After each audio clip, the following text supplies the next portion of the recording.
Fala galera, beleza? Começando mais um vídeo aqui respondendo a perguntas que vocês estão mandando nos nossos canais de atendimento e nas nossas redes sociais. E claro, para a gente responder essas perguntas, a gente vai ter a ajuda dessa mestre de informações, uma pessoa que é a diretora comercial aqui da Mérito Comercial, né? A Toninha, muito obrigado por você estar aqui hoje. Obrigada a você pelo convite. Estou à disposição. Obrigado. E hoje o assunto é muito legal e um pouco também diferente, né, Toninha? A gente vai falar sobre geradores de energia. É uma coisa que está vindo em alta hoje em dia, principalmente na parte do agro, né, que a gente vai comentar. E vamos responder perguntas. Ok. Vamos? A primeira pergunta tá assim, ó. Tem uma irrigação e onde está minha motobomba não chega energia. Então provavelmente é um lugar aberto, né? Posso colocar um gerador? Se sim, como eu posso escolher um? Primeira coisa, é muito legal essa pergunta, tá? E a gente sabe que realmente o gerador está em alta. E não somente no agro, mas na cidade, com esses apagão. Então, é muito importante ter esse olhar, os consumidor final, os condomínios, empresas e no agro, né? Uhum. Primeiro, a princípio, para você adquirir um gerador, é importante você passar os dados a potência do motor. Quando se fala em bomba, essa bomba vai com motor. Então, primeira coisa que eu preciso saber qual é a potência desse motor, dessa bomba, para que eu possa calcular o ponto de trabalho do gerador. Sem esse valor de potência do motor, eu não consigo direcionar, especificar esse gerador correto. Tá, mas como, por exemplo, para ele ter uma base de cálculo, como se dimensiona? E aí, é assim, é importante essa pergunta também, Vitor. Você está saindo muito bem aí. Obrigado. Está se falando em bomba, então uma coisa que é importante saber que é o seguinte, vamos fazer um exemplo que a bomba que tem lá é uma bomba de dois cavalos, uhum. Né? Então a gente sabe que um cavalo é mais ou menos 750 watts. Se for 2... 1.500. 1.500. Então é um motor que tem 1.500 watts. Uhum. Todo motor elétrico ele tem um pico de partida, que ele sobe. Então, se é 1.500, para o gerador, quando esse motor parte, ele parte vezes 2 ou 3. Vamos dizer que é 3, para poder você calcular esse gerador com segurança. Fica 4,5. Então, vai ficar aí 4,5. Então, você vai... se a gente tem um motor de 1,5, vamos para...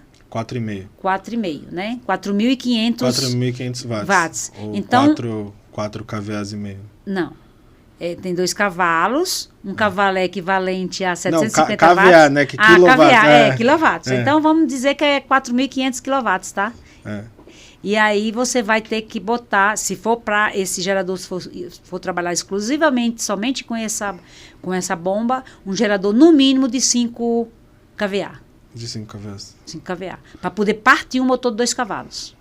Isso se não tiver mais nada junto. Isso se não tiver mais nada junto. Se tiver, vamos dizer que você está adquirindo um gerador para uma residência. Entendi. Que vai tocar lâmpada.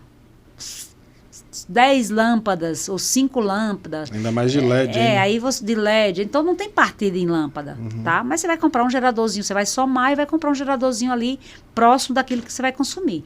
Mas se tiver geladeira, micro-ondas, liquidificador, você tem que somar toda essa potência para poder selecionar esse gerador. E não pode esquecer que esse gerador tem que estar sempre acima desse número de quilowatts que vai ser usado. Entendi. Não, e assim, como no caso dele que ele falou que é para irrigação, se ele vai fazer uma coisa específico para motobomba, a gente já precisa considerar esse pico de 3 vezes a potência nominal da motobomba, tá? Isso quando eu falo motobomba, no motor em geral. E aí, se tiver mais de uma motobomba, você também tem que somar e multiplicar vezes 3. Tá. Para você ter segurança que vai ter esse motor funcionando e fazer uma bela irrigação. Com certeza, né? Que hoje em dia também não adianta você comprar um gerador que não vai atender suas necessidades, né? Sim. Tem uma outra pergunta, essa já é da Carla Oliveira, ela fala assim, eu já tenho uma motobomba 220 e quero usar um gerador nela. Existe um gerador nessa corrente nominal? Existe sim. Quando ela fala 220, provavelmente, como me parece que é uma pessoa física, deve ser o 220 da energia monofásica residencial, tá? Isso. Então, existe sim 220, assim como existe também o gerador em 110, tá? Que é um gerador com uma potência mais menor. Existe também 380, que é no trifásico, tá? E existe também uma potência do trifásico em 220, tá? Então, na hora de adquirir um gerador e escolher essa voltagem, é muito importante que passe essa informação. Tá. O gerador, ele faz uma corrente, por exemplo, faz 110 monofásico, 220 monofásico, não tem algum, por exemplo, bivolt, alguma que faz... Tem alguns geradores que é bivolt, mas assim, 110, não, geralmente ou é 110 ou é 220. Tem gerador que é monofásico, alguns geradores agora com essas importações, ele pode vir, mas na maioria das vezes o gerador é 110 ou 220 ou em 380. 380, acima de 380 também não tem, não. Não, eu não conheço, tá? 440. Mas existe geradores com 440, geradores assim, no industrial provavelmente aí sim, vai ter, né? Industrial. Tá bom, tem mais uma aqui, ó. A distância do gerador até meu equipamento influencia no cálculo para eu dimensionar esse produto? Não vai influenciar. Vai influenciar na bitola de fio que vai ligar do gerador para a bomba, tá? Entendi. Então é importante. Mas também não adianta botar um gerador muito longe do equipamento, que também vai ter uma discrepância aí. Até porque o gerador também é algo móvel. Teoricamente é para ser algo móvel dependendo do tamanho, né? Sim. Mas assim, se você vai dimensionar, não tem muito o porquê, né? Mas no final, somente a bitola do fio que vai influenciar mas nisso. É importante que o gerador esteja próximo ao equipamento. Entendi. O João Dias ele falou o seguinte, quais são os combustíveis que podem ser usados em geradores menores? Existe o gerador que é a gasolina ou o gerador a diesel. A diesel. A diesel. Álcool não existe. Não, eu não conheço. Tá. Não sei se existe com essa tecnologia muito avançada, pode ser que exista. Eu particularmente não conheço ainda. É que eu acho que o álcool ainda é um combustível novo e talvez até está vindo mais do Brasil, né? Então...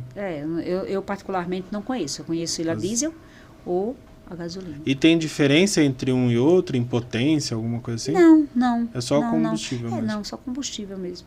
Entendi. E desses menores, eles são mais a gasolina, né? Normalmente é mais a gasolina. Não, o motorzinho, tem a gasolina, o motorzinho pequeno, mas assim, a partir aí de 4,5 kVA, é a diesel.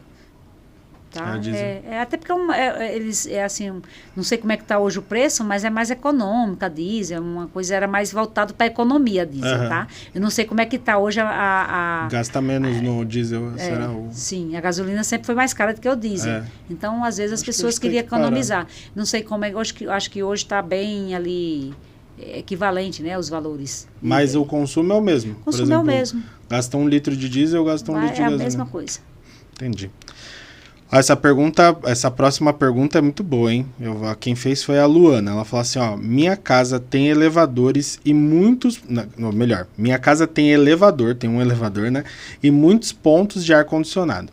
Preciso de um gerador muito grande para sustentar minha casa em caso de falta de energia? Olha, aí... Quando uma residência tem elevador, supõe que é uma casa maior, uma casa mais um conforto, né? Sim. Então, provavelmente, essa casa é uma casa grande. Exato. E aí, independente de ser maior ou menor, a primeira coisa que tem que ter como princípio é saber qual é a potência desse elevador. O elevador, geralmente, ele vai de 300 kg a 600 e assim sucessivamente. Mas, quando está se falando de uma residência, provavelmente esse elevador deve ser 300 quilos, no máximo. E aí, precisamos ver que motor está tocando esse elevador. É justamente mais um cálculo para se fazer. Porque esse motor, ele, na hora da partida, ele toca vezes 3. Então, eu preciso fazer isso. Tem que fazer a somatória desses ar-condicionado. Se é uma condensadora. Se é 2. E aí somar com os outros, com as lâmpadas que vai ser usada, com os outros acessórios, ou equipamentos, perdão, que vai ser usado na casa simultaneamente. Entendeu? Se vai tocar somente o elevador, aí eu vou fazer uma conta básica somente do motor do elevador. Porque a compressão do ar-condicionado, às vezes é uma compressora só, né? Sim, uma condicionador. Para vários pontos, ou se são um para cada um. Exato. Vai depender de quantos elevadores, de quantos ar-condicionados tem nessa casa, né? Qual a potência que tem para poder somar. Mas o cálculo é sempre esse: tem partida, tem motor. 3 vezes a potência. Sim, para ter segurança. E aí você faz o cálculo e aí... Porque uma pergunta que eu estou fazendo. Necessariamente os geradores maiores, os geradores mais potentes são maiores, ou você tem geradores às vezes com altas cargas, altos kVAs, mas que sejam mais compactos? Não, tem gerador. Hoje em dia os geradores são compactos em si. Todo equipamento hoje, eles são compactos, né? E a tendência é ser mais compacto ainda. Mas um gerador grande, vamos pegar um gerador aí de 75 kVA, 125 kVA, 150... são geradores grandes. Vamos dizer que um gerador que vai abastecer aí um condomínio, por exemplo, são geradores grandes. E não tem essa potência em geradores menores, não existe? Não conheço nenhum gerador que tenha... Um gerador de 5 kVA, por exemplo, é um gerador pequeno. E aí, tanto na potência, uma potência uso doméstico, ou pontual, né? Às vezes a pessoa quer ligar um som num lugar, num sítio que não tem energia, quer usar um gerador. São geradores pequenos, fisicamente de potência pequena também. Entendi. Muito legal. Acho que achei bem explicadinho. O Paulo Gonçalves, ele fala assim, que eu acho que vai voltar lá o que a gente estava falando. Como calcular a bitola do fio para usar no meu gerador? Aí é preciso... A bitola do fio sempre vai ser de acordo com a amperagem. Tá? Para saber a amperagem, considera-se dois fatores importantes para definir uma bitola de um fio. A amperagem e a distância desse fio. Quantos metros para poder calcular a bitola. Quanto mais distante, maior vai ser essa bitola. Tá? Exato. E assim, existe também, se eu estiver usando uma energia em 110, com certeza essa bitola vai ser bem maior, porque a amperagem é mais alta. 220 vai diminuindo, 380 diminui um pouco também, porque a amperagem é mais baixa. E o gerador tem diferença de amperagem dentro dele? Assim, por exemplo, eu quero uma tomada de 20 amperes, quero uma tomada de 10 amperes, tem diferença ou eu posso... Não, você pode ligar, dependendo da potência do motor, você vai ligar. Se essa potência desse gerador estiver dentro do padrão de kVA, você pode ligar sem problema nenhum. Sem problema nenhum. Não, tá bom, então. Outra pergunta aqui, ó. E essa pergunta a gente vai entrar num assunto muito legal, que eu já estou prevendo aqui. Preciso colocar um disjuntor no meu gerador? Olha, sempre é importante ter. Mas, na verdade, quando você compra um gerador e é um geradorzinho maior, você vai ter a importância de mandar instalar o QTA. O que é um QTA? O QTA, ele substitui, não é que ele substitui, ele faz o papel. Lembra que lá atrás, em alguma conversa, nós falamos de quadro de comando, que é o quadro que faz a proteção do motor da bomba. Então, o QTA nada mais é de que um quadro de comando, mas voltado para o gerador. Ou seja, ele vai proteger toda a elétrica desse gerador. Exato. Tá? O QTA, para quem não sabe, é o que transfere. Caiu energia. Exatamente. Ele já vai transferir automático. Isso. Né? Para o gerador não ter esse problema. O QTA significa quadro de transferência automática. Exatamente. Já quer dizer, tipo, já caiu tal. Mas aí, junto com essa função, ele já tem a função de proteção, tudo ideal. Então, assim, é legal caso você tenha um disjuntor, principalmente para. Na verdade, não tanto pro gerador, mas pro seu equipamento. Porque o que acontece? Qual o papel dele? É desligar quando tiver uma sobrecarga. Exatamente, né? desligar automaticamente antes que o equipamento sofra um dano. Exato. Né? E uma coisa muito importante que as pessoas, assim, existe o instalador de gerador, o cara que é especializado em instalar gerador, que conhece sobre QTA, e o cara que tem conhecimento em motor, e o eletricista que sabe fazer uma instalação de uma casa e que sabe fazer uma instalação de uma lâmpada. Muitas vezes esse eletricista, ele sabe, mas ele não tem o conhecimento de alguns requisitos que são necessários para a instalação de um gerador. Entendi. Tá? Tipo, esse cálculo de você Esse cálculo, às vezes, não que ele não entenda, tá? Mas não é da alçada dele, né? Exatamente. É igual o médico e enfermeiro, vai. Exatamente. Eu acho que é importantíssimo isso, é um ponto que a gente precisa adequar, que isso até chega a ser perigoso, né? Independendo do que, se você não for instalado corretamente, né? Existe uma diferença, por exemplo, você pega um equipamento, um motor que tenha 400 watts, aí você vai lá e você liga um disjuntor de 20 amperes. Então, esse disjuntor ele está um pouquinho acima. Deu algum problema na energia, esse disjuntor não cai. A bomba queima e o disjuntor não cai. Se você põe um disjuntor de 15 ou de 10, ele fica fragilizado. Qualquer problema que der na energia, ele desliga e não atinge a bomba. Então, existe uma briga entre instalador de equipamento e eletricista, porque às vezes o eletricista não entende, que ele acha que é segurança, e na verdade, quando você põe um menorzinho com uma potência menor, ele fica sensível e você vai cair, enche o saco, né? Toda hora o equipamento caindo, mas você tem segurança que o seu equipamento não vai sofrer danos. Com certeza, aí você prioriza o meio conforto ali, né? E uma pergunta minha também, o gerador tem oscilação de energia ou não? Ele é constante? Não, ele estando bem instaladinho, ele não é para existir, tá? Tá, se tiver, pode ser algum tudo defeito. certinho, se o gerador estiver corretamente instalado, se não tiver nenhum problema no motor, é importante fazer limpeza no gerador também, tá? E aí não tem essa oscilação, não. Então, mas é bom deixar né, para esse caso. Vamos lá, mais uma pergunta. Preciso de algum adaptador para utilizar o gerador com a minha motobomba?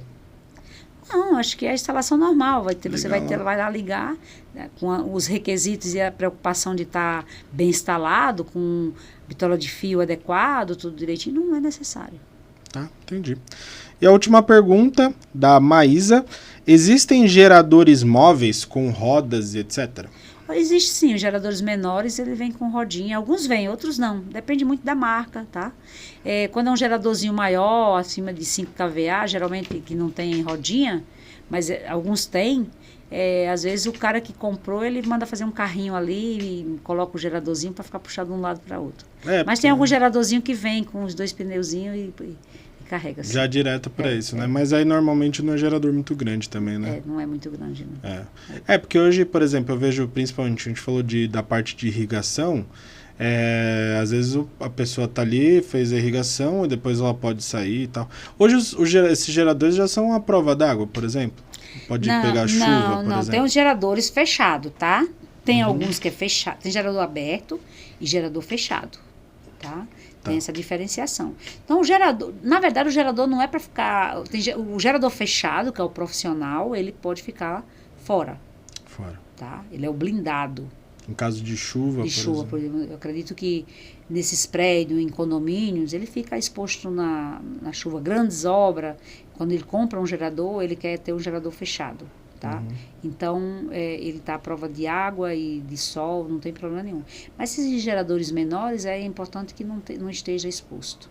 O gerador, ou seja, o gerador aberto. O gerador aberto, que normalmente irrigação é usado mais o gerador aberto. Depende do porte dessa irrigação. Se essa irrigação for uma irrigação de porte alto, uma grande irrigação, né, dentro do agro, tem irrigações que a bomba chega a 150, 200 kVA. Então, irrigações, fazendas grandes, Aí o gerador é geradores imenso e com certeza essa pessoa vai ter a preocupação de comprar um gerador fechado, porque esse gerador vai ficar exposto.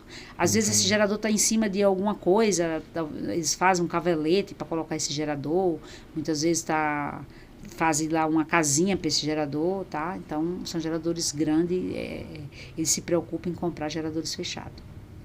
Que bom, mais uma aula que você deu pra gente aqui. Muito obrigado por você estar aqui, muito obrigado por você estar respondendo essas perguntas, dedicar seu tempo para isso, para a gente fazer um conteúdo bem bacana aqui para quem consome os canais da Mérito Comercial. Obrigada a você, Vitor, obrigada pelo convite. E quem quiser comprar gerador, vai entrar no site da Mérito Comercial, www.meritocomercial.com.br, e tem lá...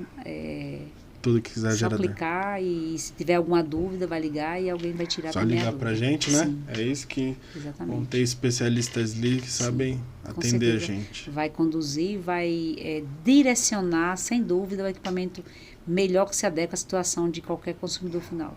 É isso aí, obrigado, Tataninha. Eu que agradeço. E para você que ficou até agora, meu muito obrigado também. E quero te convidar a deixar seu like, se inscrever no canal e ativar o sininho para receber todas as notificações de tudo que a gente está fazendo por aqui. Se você conhecer alguém que conheça ou melhor, que alguém que vai se interessar por esse conteúdo, compartilha com ela, já manda aqui para ela ficar por dentro de tudo que a gente está fazendo aqui, tá bom? E se você ficou com alguma dúvida, como a Toninha falou, você pode deixar seus comentários aí e entrar em contato com a gente através de alguns dos nossos canais de atendimento que vão ter especialistas que sabem e querem te atender, tá bom? Por hoje eu vou ficando por aqui e até o próximo vídeo. Valeu!